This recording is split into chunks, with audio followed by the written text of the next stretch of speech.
بسم اللہ الرحمن الرحیم۔ السلام علیکم ناظرین، فدا دل ہوں۔ آپ میرا یوٹیوب چینل دیکھ رہے ہیں۔ بات ہوگی افغانستان اور پاکستان کے معاملات کے حوالے سے، اور جو ایک معاملہ سرگرم رہا پاکستانی میڈیا کے اوپر اور پھر ٹویٹر کے اوپر، سوشل میڈیا کے دیگر جو ذرائع ہیں ان کے اوپر، سراج الدین حقانی یہ افغانستان کے وزیر داخلہ ہیں۔ حقانی نیٹ ورک بڑا مشہور نیٹ ورک رہا ہے۔ جب آپ افغانستان میں مزاحمتی تحریک کو دیکھتے ہیں، امریکہ کے خلاف لڑائی کو دیکھتے ہیں یا امریکہ کے خلاف جہاد کو دیکھتے ہیں، تو اس میں پھر حقانی نیٹ ورک کا بڑا نام ہے۔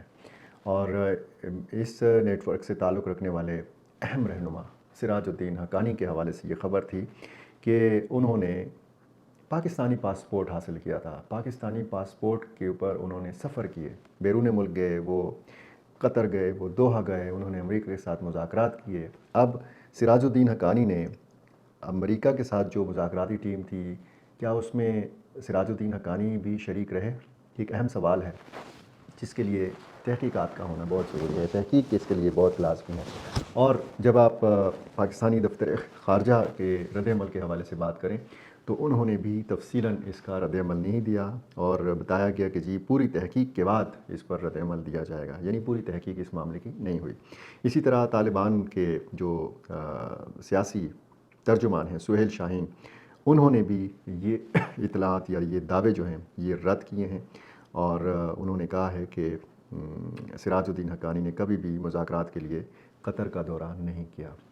بہت مشکل سے وہ جو ہے منظر عام پر آتے تھے، ان کی تصویر نہیں تھی، ان کی تصویر کے حوالے سے بھی بڑا طرح طرح کی باتیں ہوتی رہیں، اور ہم نے پھر یہ بھی دیکھا کہ صورتحال ایسی غالباً نہیں ہے کہ جس طریقے سے میڈیا میں جس حوالے سے تبصرے ہو رہے ہیں اور یہ بات بتائی جا رہی ہے۔ میں آپ کو ایک دلچسپ ایک دوسری چیز بتانا چاہ رہا ہوں آج کے ولاگ میں۔ یہ چھوڑ دیتے ہیں، یہ سراج الدین حقانی کا معاملہ اس لیے چھوڑ دیتے ہیں کہ اس معاملے کی پوری طرح تحقیق سامنے نہیں آئی۔ وہاں سے بڑا رد عمل سامنے آ رہا ہے، اور وہاں پہ ایک جنرل مبین کے نام سے ایک سوشل میڈیا ایکٹیوسٹ جو ہیں بڑے سرگرم ہیں، پاکستان کے حوالے سے بڑا طرح طرح کی وہ بات کرتے ہیں، افغان میڈیا بھی بڑا خاص توجہ دیتا ہے جنرل مبین کو۔ انہوں نے بھی ایک الزام اس طرح لگایا تھا کہ جو ہمارے نگران وزیر اعظم ہیں پاکستان کے انوار الحق کاکڑ، انہوں نے افغان پاسپورٹ پر کبھی بیرون ملک سفر کیا تھا، اور کئی سال تک ان کے پاس افغان پاسپورٹ رہا۔ اب اس چیز کی بھی تحقیق جو ہے ہونا باقی ہے کہ کیا واقعی ایسا ہے، کیا واقعی ایسا ممکن ہے، اور جن حالات سے افغانستان کے طالبان گزرے ہیں تو کیا یہ ممکن تھا کہ سراج الدین حقانی کے پاس پاکستانی پاسپورٹ ہو؟ اور یہ ممکن ہو بھی سکتا ہے، کیونکہ ملا اختر منصور جب ایران سے واپس آ رہے تھے تو بلوچستان میں ان کو ڈرون اٹیک کا نشانہ بنایا گیا، اور یہ حقیقت تو ہے کہ ان کے پاس پاکستانی پاسپورٹ تھا۔ پاکستانی پاسپورٹ افغان طالبان نے کیسے حاصل کیا، پاکستانی شناختی کارڈ افغان مہاجرین کیسے استعمال کرتے ہیں، کیسے حاصل کرتے رہے ہیں، یہ بہت تحقیق طلب چیزیں ہیں۔ تو ان سارے معاملات کو چھوڑ دیتے ہیں، آگے بڑھتے ہیں۔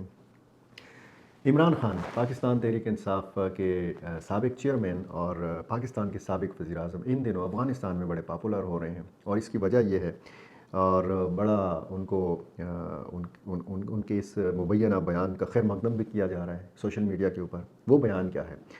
یہ مبینہ بیان جو ہے یہ افغان مہاجرین کے ساتھ برتاؤ پر بانی چیئرمین تحریک انصاف عمران خان کا ہے، اور مبینہ طور پر یہ بتایا گیا ہے کہ یہ جیل سے ان کا خصوصی پیغام ہے۔ میں آپ کو پڑھ کے سنا دیتا ہوں اس کی چیدہ چیدہ باتیں، بلکہ میں پورا ہی سنا دیتا ہوں، چیدہ چیدہ تو ظاہر ہے کہ سارے نکات ہی اہمیت کے حامل ہیں۔ پہلا نقطہ اس پیغام کا یہ ہے کہ افغان مہاجرین کے ساتھ روا رکھا جانے والا سلوک دین اسلام، کتاب اللہ، سنت رسول صلی اللہ علیہ وآلہ وسلم اور ہماری معاشرتی اقدار سے متصادم ہے۔ عمران خان نے کہا ہے کہ ہجرت کو اسلام میں خاص مقام حاصل ہے، اور حضرت موسیٰ علیہ السلام، جناب ابراہیم علیہ السلام اور رسول اکرم صلی اللہ علیہ وآلہ وسلم سمیت جلیل القدر پیغمبر ہجرت کے مراحل سے گزرے، جنگ اور آفات کے نتیجے میں اپنی زمین سے محروم کیے جانے والے پناہ کے طالب مہاجرین کے ساتھ حسن سلوک اور عزت و تکریم کے ساتھ ان کی دیکھ بھال بطور قوم ہم پر فرض ہے۔ عمران خان نے کہا ہے کہ افغانستان ہمارا برادر اسلامی ملک اور ہمسایہ ہے، دونوں ممالک کے عوام صدیوں پر محیط برادرانہ تعلقات میں بندھے ہوئے ہیں، قوموں کے لیے اپنے ہمسائے بدلنا ممکن نہیں ہوتا، وقت کے بہاؤ کے ساتھ انہیں ایک دوسرے کی ضرورت پڑتی ہے۔ ہمسایوں کے ساتھ گہرے بااعتماد تعلقات پاکستان کے محفوظ مستقبل کی ضمانت ہیں۔ پاکستان نے 40 برس تک افغان مہاجرین کی خدمت کی ہے۔ محض ناقص حکمت عملی کے باعث برسوں پر محیط مہمان نوازی کے اثرات ضائع کیے جا رہے ہیں۔ 250 ملین نفوس پر مشتمل قوم پر 1.5 ملین مہاجرین کچھ زیادہ بوجھ نہیں۔ اس مبینہ پیغام میں عمران خان نے یہ کہا ہے کہ اپنی دھرتی سے نکالے جانے والے پناہ کی تلاش میں پاکستان آنے والے مہاجرین کا بڑا حصہ غریب ترین افراد پر مشتمل ہے۔ پورے معاملے کو تہذیب، شائستگی اور حکمت سے نمٹائے جانے کی وجہ سے پوری افغان قوم میں دوبارہ پڑھ کے یہ سنا دیتے ہیں یہ والا نقطہ۔ پورے معاملے کو تہذیب، شائستگی اور حکمت سے نہ نمٹائے جانے کی وجہ سے پوری افغان قوم میں منفی جذبات جنم لیں گے۔ ناقص حکمت عملی کے نتیجے میں پیدا ہونے والی بدمزگی ان کی نفسیات کا حصہ بنے گی اور دونوں ممالک کے مابین دیر پا تعلقات میں ایک مستقل دراڑ کا اندیشہ ہے۔ آخری نقطہ ہے اس پیغام کا کہ افغان مہاجرین کو بھیڑ بکریوں کی طرح ہانکنے کا سلسلہ ترک کر کے پورے معاملے کو حکمت و دانش سے دیکھنے اور ان کی عزت نفس کو ملحوظ خاطر رکھتے ہوئے ایک آبرومندانہ راستہ اختیار کرنا ہوگا۔ اب اس چیز کا ایک دلچسپ پہلو کیا ہے؟ افغان مہاجرین کے معاملے پر پاکستان میں ایک رائے نہیں ہے۔ کچھ لوگ کہتے ہیں کہ حکومت پاکستان نے یہ جو فیصلہ کیا ہے بہت شاندار فیصلہ کیا ہے، بہت زبردست فیصلہ کیا ہے، افغان مہاجرین کے انخلاء کا فیصلہ بہت پہلے ہو جانا چاہیے تھا۔ پاکستان کی سیاسی جماعتیں اس فیصلے کے حوالے سے تقسیم ہیں۔ کسی کی رائے بالکل وہی ہے کہ جو نگران حکومت کی رائے ہے، اور کسی کا کہنا یہ ہے کہ یہ جو فیصلہ کیا گیا ہے افغان مہاجرین کے انخلاء کا یا غیر قانونی جو غیر ملکی ان کے انخلاء کا، یہ جلدی میں کیا گیا ہے، یہ اس طرح نہیں ہونا چاہیے تھا۔ اب اس چیز میں دلچسپ چیز کیا ہے؟ دلچسپ چیز یہ ہے کہ اس معاملے کے اوپر محمود خان اچکزئی، پختونخوا ملی عوامی پارٹی کے سربراہ، عوامی نیشنل پارٹی کے صوبائی صدر ایمل ولی خان، جمعیت علماء اسلام کے امیر مولانا فضل الرحمان اور بانی چیئرمین پی ٹی آئی جناب عمران خان صاحب ایک پیج کے اوپر ہیں۔ یہ سارے اس پالیسی کے خلاف ہیں۔ اب ہو سکتا ہے کہ میری معلومات میں شاید خامی ہو، کمی ہو، کچھ اور بھی ایسے سیاستدان ہو سکتے ہیں کہ جو اس پیج کے اوپر شریک ہوں ان صاحبان کے ساتھ۔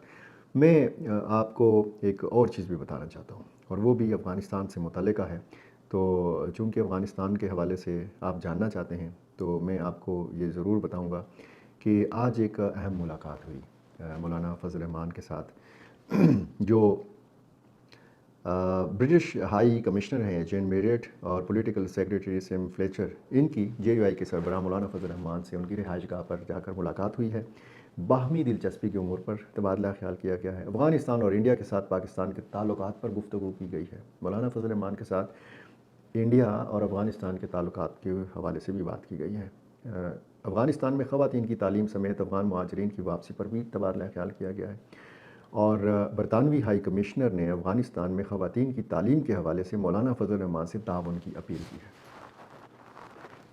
یعنی مولانا فضل الرحمان تعاون کریں گے برطانوی حکومت کے ساتھ اس سلسلے میں کہ افغانستان میں خواتین کو، لڑکیوں کو تعلیم حاصل کرنے کی اجازت دی جائے۔ مولانا فضل الرحمان نے عالمی برادری کو افغانستان کے ساتھ تعلقات بہتر بنانے اور معاملات باہمی افہام و تفہیم سے حل کرنے کا مشورہ دیا ہے۔ بہت اچھا مشورہ دیا ہے انہوں نے، اور مغرب اور اسلام کے درمیان ثقافتی تقسیم کو تسلیم کیا جائے، یہ بھی کہنا ہے مولانا فضل الرحمان کا۔ خواتین کی تعلیم کے حامی ہیں، لیکن افغانستان کے اسلامی اور پشتون پس منظر کو سامنے رکھتے ہوئے وہاں کی حکومت خواتین کی تعلیم کے ماحول کو جو ہے وہ بنا رہی ہے۔ یعنی اسلام اور پشتون جو روایات ہیں اور افغانستان کے جو مقامی روایات ہیں ان کو سامنے رکھتے ہوئے، یہ پس منظر سامنے رکھتے ہوئے وہاں پر خواتین کی تعلیم کے حوالے سے پیش رفت جاری ہے اور یہ ماحول بنایا جا رہا ہے، یہ بتایا مولانا فضل الرحمان نے۔ افغانستان میں امن و امان کے قیام میں بتدریج بہتری آ رہی ہے۔ امن و امان کے قیام کے ساتھ ساتھ یہ مسائل بھی حل ہو جائیں گے۔ افغانستان میں خواتین اور بچوں کی تعلیم پر پریشان ہونے والوں کو جو ہے زیادہ توجہ غزہ پر دینی چاہیے، کیونکہ غزہ میں اس وقت انسانی حقوق پامال ہو رہے ہیں۔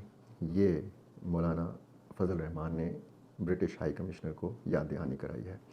غزہ میں 4000 خواتین، 6000 بچے اور 20000 عام شہریوں کو بموں کے ذریعے شہید کیا گیا۔ مغرب پھر بھی اسرائیل کی حمایت کر رہا ہے۔ مولانا فضل الرحمان، مغرب اپنے رویے پر نظر ثانی کرے، امن کے نام پر غزہ میں قتل عام بند اور انسانی حقوق کی خلاف ورزی بند کی جائے۔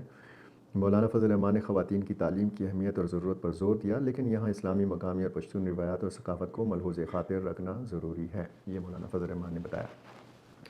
اب اگر آپ افغانستان کی صورتحال کے تناظر میں دیکھیں اور پھر پاکستانی سیاستدانوں کا اس معاملے پر بات کرنا دیکھیں تو دیکھیں وہاں پر اس سارے سلسلے کے اندر اگر آپ دیکھیں تو ماضی میں بھی دفاع افغانستان کے نام پر سیاست ہوتی رہی ہے، افغانستان کے حالات کے اوپر سیاست ہوتی رہی ہے، اور موجودہ وقت میں بھی ہم دیکھ رہے ہیں کہ افغان مہاجرین کا معاملہ جو ہے بڑا اٹھایا جا رہا ہے، اس بات سے قطع نظر کہ اس حوالے سے ملے جلے جذبات ہیں۔ یہ حقیقت ہے کہ پاکستان میں ملے جلے جذبات ہیں، کچھ لوگ تمام افغانوں کو، تمام پاکستانی جتنے بھی مسائل ہیں ان کا ذمہ دار سمجھتے ہیں، کچھ لوگ اس طرح بھی ہیں کہ جو کہتے ہیں کہ جی اگر دہشت گردی کے کسی واقعے میں کسی افغان باشندے کا ہاتھ ہے تو اس کا مطلب یہ نہیں ہے کہ تمام کے تمام افغان جو ہیں وہ دہشت گرد ہیں۔ اگر کوئی چوری ڈکیتی میں ملوث رہا ہے افغان مہاجر، اور ظاہر ہے کہ اچھے برے ہر معاشرے میں ہوتے ہیں، اور پاکستان کے اندر جس طریقے سے پاکستانی معاشرے کے اندر 35-40 لاکھ افغان مہاجرین ضم ہوئے ہیں، حصہ بنے ہیں اس معاشرے کا، تو ظاہر ہے کہ جرائم پیشہ لوگ جو ہیں وہ پاکستانی معاشرے میں بھی ہیں، وہ پاکستانیوں میں بھی ہیں، تو پھر افغانوں میں بھی ہو سکتے ہیں۔ لیکن اس بنیاد پر کہ کچھ واقعات میں افغان مہاجرین ملوث رہے ہیں تو پھر پوری افغان قوم جو ہے اس کو آپ دہشت گرد قرار دیں، یہ بالکل ناجائز بات ہے، درست بات نہیں ہے، اور اس بات کا ادراک کرنا ہوگا۔ اور پاکستان کا جو ایک فیصلہ ہے وہ یہ ہے کہ غیر قانونی طور پر یہاں پر غیر ملکیوں کو نہیں رہنا چاہیے، یہ اصولی فیصلہ ہے، اور اسی قسم کا اصول افغانستان کا بھی ہونا چاہیے، اسی قسم کا قانون افغانستان کا بھی ہونا چاہیے، اور افغانستان کے اپنے قوانین ہیں، اسی طرح دوسرے جتنے بھی ممالک ہیں ان کے بھی اپنے قوانین ہیں، تو ان سب قوانین کا احترام ہونا چاہیے، یہ اصولی بات ہے۔ لیکن جس طریقے سے افغان مہاجرین کا انخلا جاری ہے اور جس طریقے سے پاک افغان کشیدگی بڑھ رہی ہے، آپ دیکھیں ایک دو دن پہلے army chief general Syed Asim Munir نے پشاور کا دورہ کیا، یہاں پہ انہوں نے اہم ملاقاتیں کی، اہم اجلاس سے انہوں نے اجلاس کے شرکاء سے خطاب بھی کیا، اور ان کا یہ کہنا تھا کہ پاکستانی معیشت کے اوپر اور پاکستان کی سلامتی کے اوپر جو غیر ملکی اور غیر قانونی طور پر مقیم غیر ملکی ہیں وہ بڑے برے اثرات ڈال رہے ہیں۔ اشارہ ان کا بھی غالباً افغان مہاجرین ہی کی طرف تھا، کیونکہ اکثریت تو غیر ملکیوں کی افغان مہاجرین کی ہے۔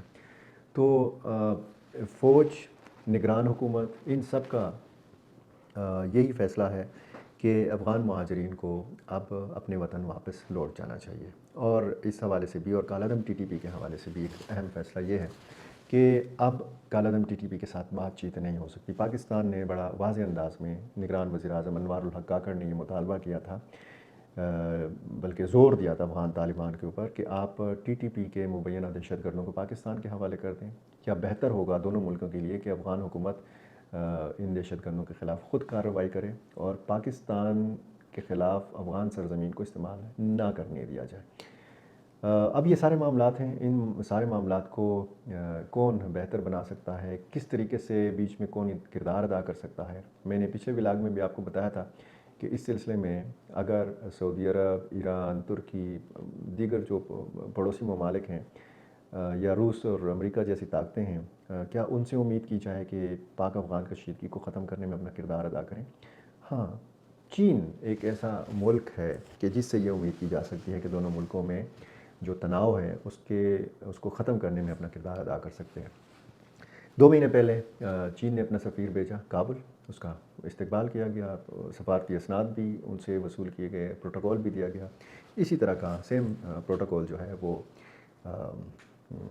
بلال کریمی صاحب کو دیا گیا جو افغان حکومت کے سفیر مقرر ہوئے ہیں۔ اب ایک طرف یہ توقع رکھنا کہ جی چین وہ پہلا ملک بن سکتا ہے کہ جو افغانستان کی حکومت کو تسلیم کر سکتا ہے، لیکن چین نے یہ اس ضرورت پر زور بھی دیا ہے کہ اگر مکمل طور پر سفارتی تعلقات حاصل کرنا چاہتا ہے افغانستان تو پھر اس کو اپنے پڑوسیوں کے ساتھ بہتر تعلقات رکھنا ہوں گے۔ اس سے یہ تاثر بھی لیا جا رہا ہے کہ چین اس سارے معاملے میں پاکستان کے ساتھ کھڑا ہے۔ پاکستان اور چین آپس میں گہرے دوست ہیں۔ سی پیک ایک بہت بڑا منصوبہ ہے، اس کے لیے پاکستان کی طرف سے بھی اور چین کی طرف سے بھی افغانستان کو پیشکش ہے کہ آئیں سی پیک میں حصہ لیں اور تینوں ممالک مل کر ایک دوسرے کو فائدہ پہنچائیں، تو اس میں تو کوئی بری بات نہیں ہے۔ اب یہ کیسے ہوگا؟ افغان طالبان جو ہیں وہ کیسے سرپرستی سے ہاتھ کھینچیں ٹی ٹی پی کے لوگ؟ دیکھیں ٹی ٹی پی اور افغان طالبان ایک ساتھ لڑے ہیں. یہ بار بار میں نے کہا ہے، بتایا آپ کو کہ افغانستان میں وہ امریکہ کے خلاف لڑے ہیں. ایک دوسرے کو یہ پناہ ماضی میں بھی دیتے رہے ہیں اور اس وقت بھی یہی صورتحال ہے. کوئی مانے یا نہ مانے، لیکن یہ حقیقت ہے کہ یہ دونوں اتحادی ہیں. تو افغان حکومت کو بھی پاکستان کے مسائل کو سمجھنا ہوگا. پاکستان کو بھی اس بات کا ادراک کرنا ہوگا کہ تعلقات میں اتار چڑھاؤ آتا رہتا ہے. جیسے افغان بارڈر جو ہے تورخم کبھی بند ہوتا ہے، کبھی کھلتا ہے. اب ایک سائن بورڈ کے اوپر کئی گھنٹوں تک یہ بارڈر جو ہے وہ بند رکھا گیا. نقصان کس کا ہوا؟ یہ جو تناؤ ہے، اس کا نقصان کس کو پہنچ رہا ہے؟ یہ جو باہمی تجارت بند ہوتی ہے، راستے بند ہو جاتے ہیں، اس کا نقصان کس کو پہنچتا ہے؟ پاکستانی عوام کو اور پھر افغان عوام کو. سختی نہیں ہونی چاہیے اور اس تناؤ کو ختم ہونا چاہیے. دونوں ملکوں کا مستقبل جو ہے وہ بڑا شاندار ہے، لیکن شرط یہ ہے کہ بیچ میں جو غلط فہمیاں ہیں وہ دور ہوں. ایک دوسرے پر الزامات نہ لگائے جائیں. ایک دوسرے کا میڈیا اس طریقے سے نہ استعمال کیا جائے کہ پھر بعد میں آپ کو یہ بتانا پڑے کہ جی وہ فلاں معاملے کی تو ابھی تحقیق ہونا باقی ہے، اور پھر اوپر دنیا آپ کے اوپر ہنس رہی ہو. اور آپ کبھی پاکستانی وزیر اعظم کے اوپر الزام لگائیں کہ ان کے پاس پاکستانی پاسپورٹ تھا، سوری پاکستانی وزیر اعظم پر یہ الزام لگائیں کہ ان کے پاس افغانستان کا پاسپورٹ تھا. اور کبھی آپ افغانستان کے کسی وزیر پر الزام لگائیں کہ انہوں نے پاکستانی پاسپورٹ پر دوحہ قطر تک کا سفر کیا تھا. اب دوحہ قطر تک سراج الدین حقانی گئے بھی ہیں یا نہیں ہیں، یہ معاملہ بھی تحقیق طلب ہے. تو جیسے ہی اس سٹوری کے اوپر اگر تحقیق ہوتی ہے، کوئی مزید انکشافات ہوتے ہیں، کوئی سامنے آتی ہے، تو ضرور آپ کے سامنے رکھیں گے. بہت شکریہ.